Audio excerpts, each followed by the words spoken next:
I just want to get personal here in a way that would hopefully stimulate, not cause people to think I'm arrogant. But one of the airplanes I flew was the F-4 Phantom. Yeah. They made 5,200 F-4 Phantoms. 40 of those 5,200 flew with the North Dakota Air National Guard.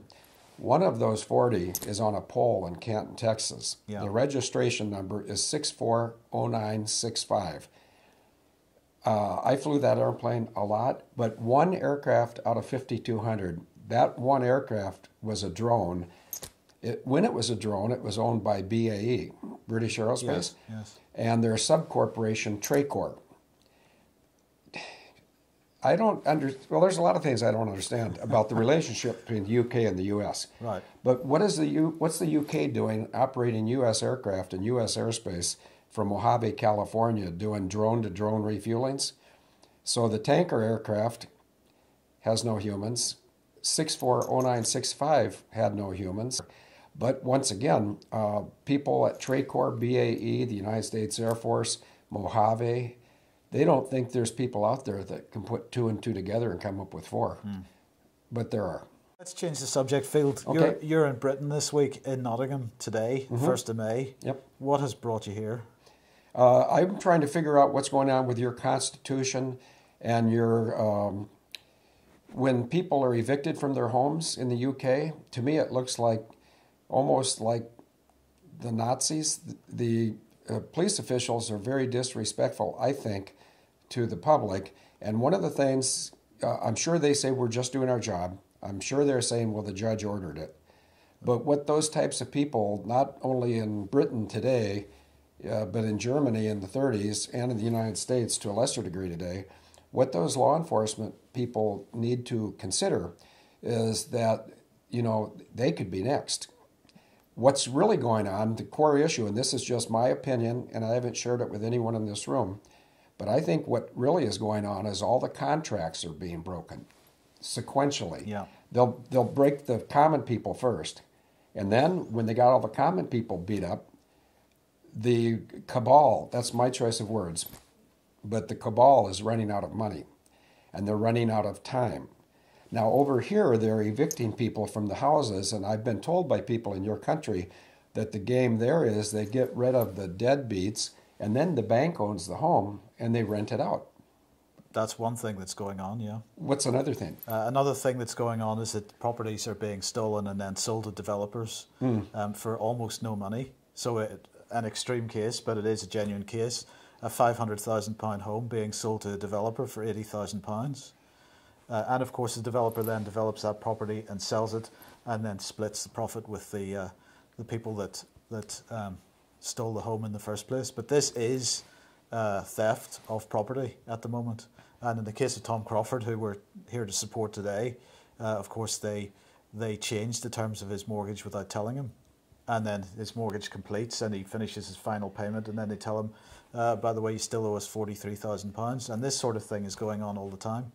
And most people don't know what to do about it. They think that the process is going on in court is a genuine process. They think that there's no corruption. And so when the bailiffs turn up with, well, they actually turn up with no paperwork these days. They just come along and say, we're bailiffs, we're here to take your house. And people hand over the keys because they don't know that the process that they've been through has been corrupt from the start. And so that's really what today is about. But you're absolutely right.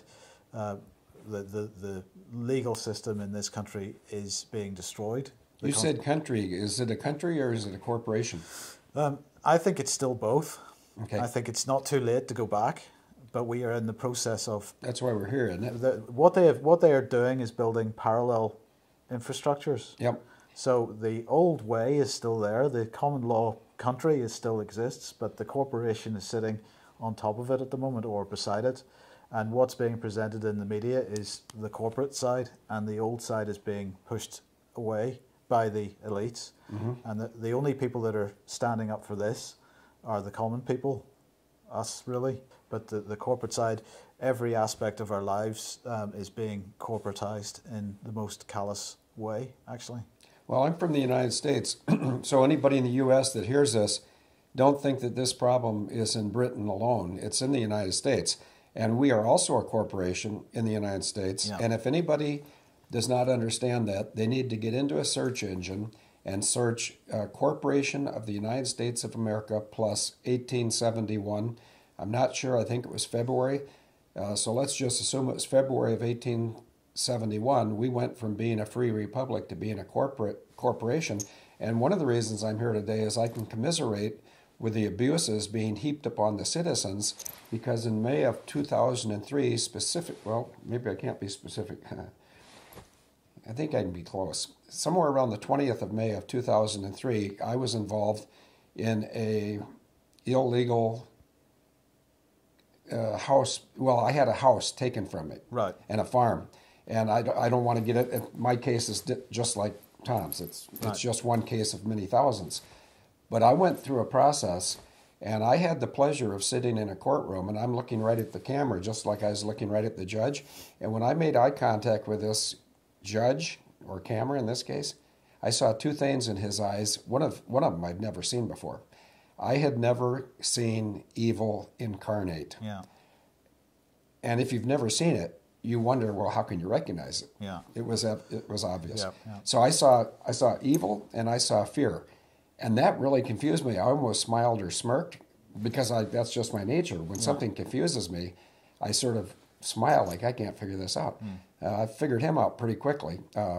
He knew that he was engaged in something illegal, and he must have thought that at some point I was going to figure it out and come after him. And of course, I've never come after Judge Dennis D. O'Connell, but I'm not out of life yet. I'm fairly young for only 65. And at some point, the tables are turned.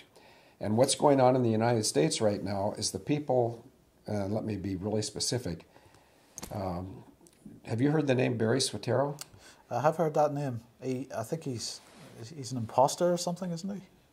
Well, he's had three names that I know of, but my sister, Christine Marcy, in 1994, gave him his U.S. passport that says Barack Obama on it. And he went to my high school, and when he was at my high school, he was registered three ways: Barry Soetoro, Indonesian, Muslim.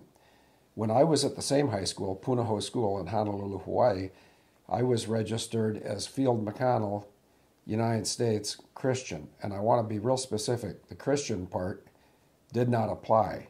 But because my parents went to a Protestant church, they put Christian.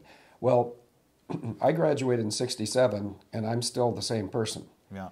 He graduated in 79, and he's gone from Barry Soetoro, Indonesian Muslim, to Barack Obama, President of the U.S., and Barack Obama and my own sister, Christine Marcy, know they're running out of time.